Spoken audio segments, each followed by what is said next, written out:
J'ai la chance d'être maman d'une merveilleuse petite Amandine, une fille pleine d'énergie, de vitalité, très positive, très spontanée. Et le moment du bain, le moment de l'hygiène et de la toilette est vraiment un moment de complicité entre nous, un moment très calme, très doux, très équilibré.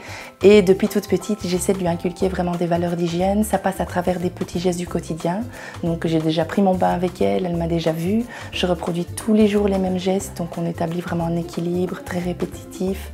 Et j'essaie de lui apprendre d'utiliser des savons très doux, peut-être même un jour sur deux pour vraiment préserver sa peau.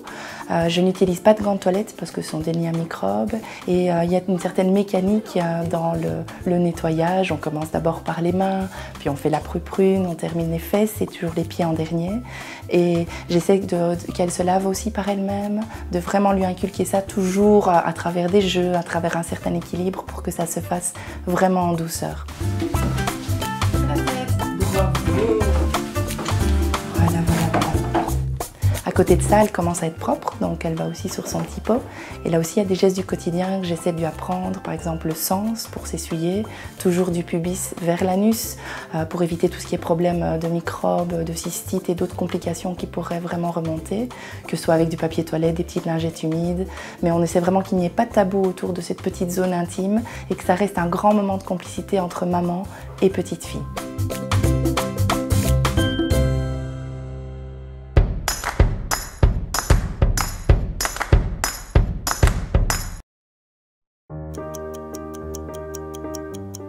Ces gestes quotidiens de notre hygiène intime, nous les apprenons dès la plus tendre enfance. Nous les reproduirons et les adapterons tout au long de notre vie de femme en fonction des circonstances et des besoins. Se laver, ça peut paraître simple, mais pourtant, en matière d'hygiène intime, les mauvaises habitudes persistent. Les soins inadaptés par rapport à la flore vaginale détruisent celle-ci et sont la porte d'entrée des maladies vaginales. C'est la raison aussi pour laquelle, pour bien respecter cette flore vaginale, dans le cadre des soins intimes quotidiens, il ne faut pas pénétrer dans le vagin. Il faut respecter la flore vaginale et il faut cantonner les soins intimes à la vulve, un soin extérieur. La flore vaginale est un ensemble de micro-organismes ou bonnes bactéries dont la fonction est de combattre les infections. Hey. Comme une véritable armée de milliers de soldats, cette flore microbienne va lutter contre la prolifération de germes pathogènes extérieurs ou intérieurs. Le pH naturellement acide de la flore vaginale d'une femme va également servir à maintenir ce fragile équilibre entre les bactéries. Si celui-ci est perturbé, la flore ne pourra plus exercer son rôle protecteur. Il est donc important de bien s'informer sur le pourquoi et le comment des bonnes pratiques quotidiennes de nos soins intimes. Voyons plutôt ce qu'en pense notre gynécologue. La plupart des savons qui sont utilisés pour la peau, sont utilisés comme gel douche, comme shampoing, sont tout à fait inadaptés et ne respectent pas le pH, comme nous appelons dans notre jargon.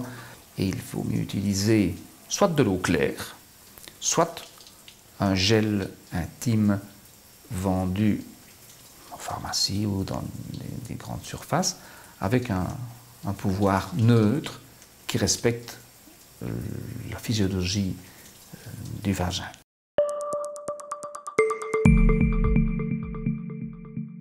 Le gant de toilette mouillé utilisé de jour en jour est une mauvaise habitude. Les bactéries aiment l'humidité et un petit peu de chaleur, donc elles se reproduisent dans le gant de toilette, et lorsque vous le réutilisez le lendemain, vous avez une colonie de bactéries. Par contre, rien n'empêche d'utiliser un gant de toilette propre et différent chaque jour, ou, et je pense que c'est le mieux, si on veut découvrir son corps, de se nettoyer à la main. Et les lingettes humides, de façon générale, ce n'est pas une bonne idée. Elles sont souvent humides par définition, elles sont souvent avec des produits eux-mêmes chimiques qui dessèchent la vulve et qui la rendent plus fragile.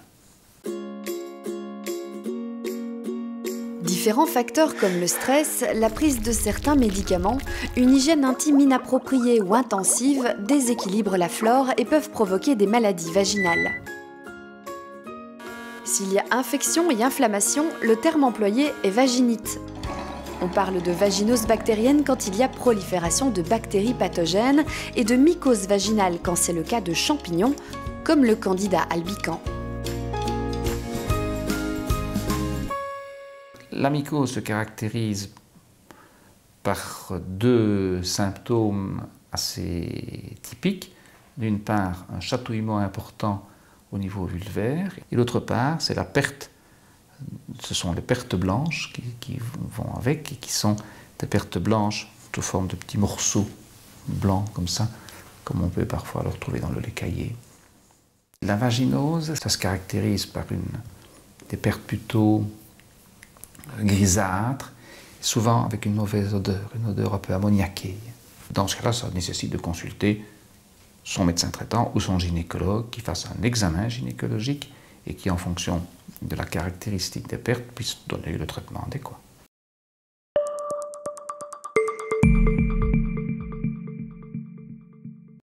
Voilà, je vous dirais, ce n'est vraiment pas un problème médical.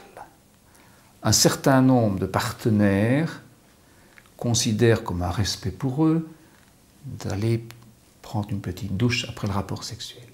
Un certain nombre d'autres considèrent que ce moment intime, c'est bien de le prolonger en restant ensemble et en ne te sauvant pas juste après ce moment-là. Médicalement, il n'y a aucune raison d'aller prendre une douche, d'aller vers un soin intime après un rapport sexuel.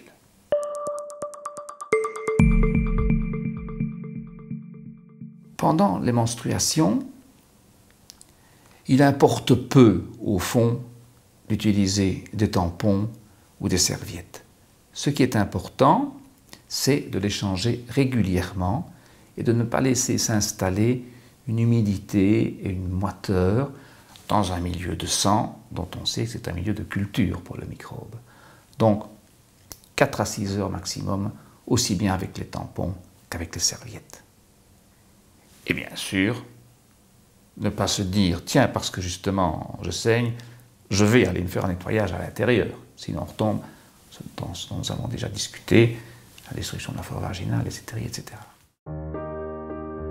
Si vous souffrez de démangeaisons, de sensations de brûlure ou si vous avez des pertes inhabituelles, consultez votre gynécologue sans tarder afin d'établir le bon diagnostic et adopter le traitement approprié au plus vite.